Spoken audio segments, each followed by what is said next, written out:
अस्सलाम वालेकुम दोस्तों, मैं हूँ शाज़िया अहमद और आपको अपने चैनल हेल्थ एंड ब्यूटी में वेलकम करती हूँ। उम्मीद है कि आप सब बहुत अच्छे से होंगे।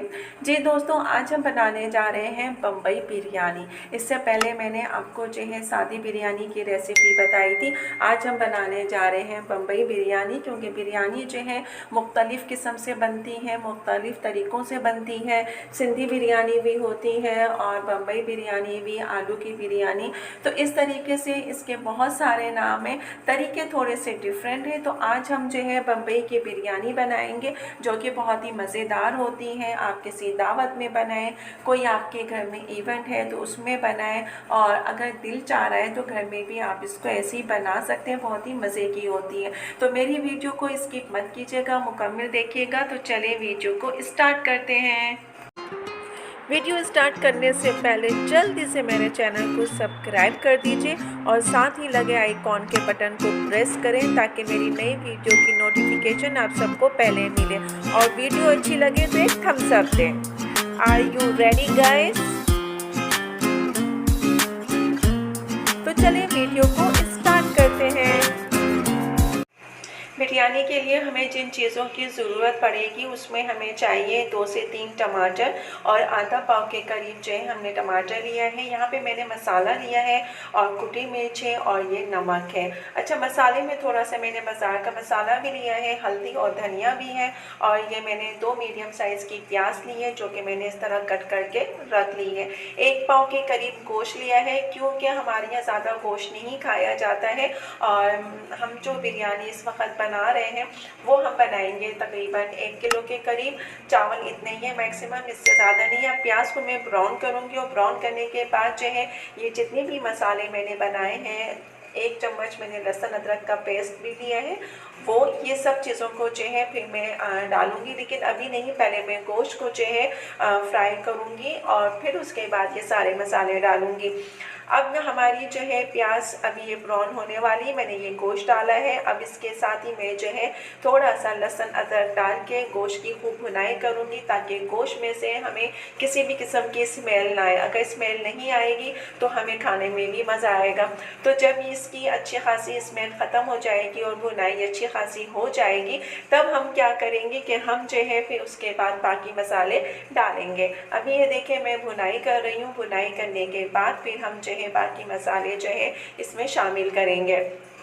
अब ये हमारा मसाला भून किया है, देख रहे हैं आप, पिंक कलर का हो गया है। इसमें मैंने ये सारे मसाले डाल दिए हैं, टमाटर और दही और बाकी जो थोड़ी सी लहसुन अदरक बचा हुआ था, बाकी ये मसाले मैं इसमें ऐड करूँगी। और फिर उसके बाद जो है मैं चम्मच से इसको चलाऊँगी, ताकि ये अच्छी तरीके से मिक्स हो जाए। और मिक्स होने के बाद जो है मैं इसमें फिर थोड़ा सा पानी डाल के पकने को छोड़ दूँगी। ये देखिए, अब मैं इसको मिक्स करूँगी और अच्छे तरीके से जब ये मिक्स हो जाएगा तब मैं इसमें जो है थोड़ा पानी डालूँगी। और पानी डाल के जो है इसको मैं छोड़ दूँगी कब तकरीबन जो है 20 से 25 मिनट, ताकि हमारा जो ये बछिया का गोश्त है अच्छे तरीके से टेंडर हो जाए।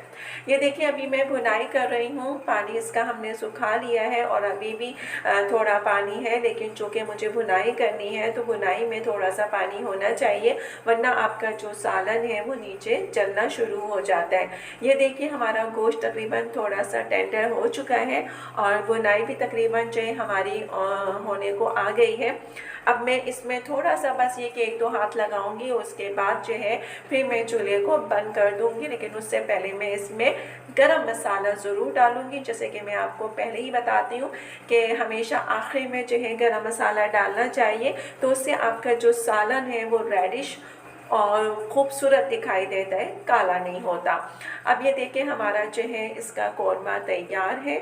और अब मैं इसका जो है इसमें हरी मिर्चें डालूँगी। हरी मिर्चें डालने के बाद मैं इसको बंद कर दूँगी और बंद करके अब मैं जो है चावल की तरफ जाऊँगी। आपने देखा कि मसाला कितना अच्छा लग रहा है और इसकी जो रंगत है वो भी कितनी अच्छी और खूबसूरत लग रही है।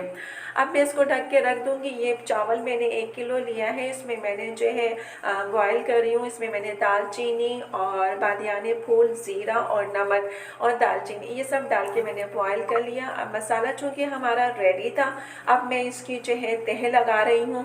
पहले नीचे मैंने चावल बिछाया, फिर मैंने मसाला रखा और फिर ये चावल जो है मैं तह लगा रही हूँ। मतलब 4 थे इस तरह मैं लगाऊंगी और ये लगा ली है मैंने। अब जो है इसके ऊपर मैं थोड़ा सा जर्दे का रंग भी डालूंगी। ये देखें, अब मैं इसमें जो है थोड़ा सा जर्दे का रंग डालूंगी जिससे कि हमारी बिरयानी खूबसूरत दिखाई देगी। और इसको मैं तकरीबन दम पे जो है 5 से 7 मिनट के लिए छोड़ दूंगी ताकि ये अच्छे तरीके से दम हो जाए। और फिर जब दम हो जाएगा तो मैं इसको निकाल के दिखाऊंगी। ये अब देखिए हमारी बिरयानी में रेडी हो गई है, मैंने इसको निकाल लिया। ये देखिए कितने अच्छे चावल हैं, खिले खिले चावल हैं और रंगत भी इसकी कितनी अच्छी लग रही है कि खाने को दिल चाह रहा है कि पर जल्दी से हम ना बिरयानी लेकर खा लें। तो ये बम्बई बिरयानी हमारी अब रेडी है। इसको मैं प्लेट में निकाल के आपको दिखाऊंगी। ये देखिए मैंने इसको प्लेट में निकाल लिया है। चारों तरफ से मैं आपको दिखा रही हूँ कितनी अच्छी बिरयानी है। इसमें देखें येलो भी आ रहा है, मसाले का चावल भी आ रहा है और वाइट भी आ रहा है। ये तीनों किस्म के जो है कलर इसमें आ रहे हैं। जो असल बिरयानी होती है वो बिल्कुल इसी ही तरह की होती है। तो आप जो है इस तरह की बिरयानी, बम्बई बिरयानी ये है, आप इस तरीके से बनाएं, इंशाल्लाह सबको पसंद आएगी। और जिस तरीके से मैंने आपको रेसिपी बताई अगर आप उससे बनाएंगे तो सभी को जो है ये आपके हाथ की बिरयानी बहुत ही अच्छी लगेगी। कोई तकरीब हो, कोई घर में हो, किसी को आना हो, कुछ भी हो, आप इस तरह की बिरयानी बनाएं, बहुत ही मज़ा देती है। सलाद के साथ खाएं, रायते के साथ खाएं, जिसके साथ भी खाएं ये बहुत मज़ा देगी। और दूसरों के साथ भी इसकी रेसिपी को शेयर कीजिएगा।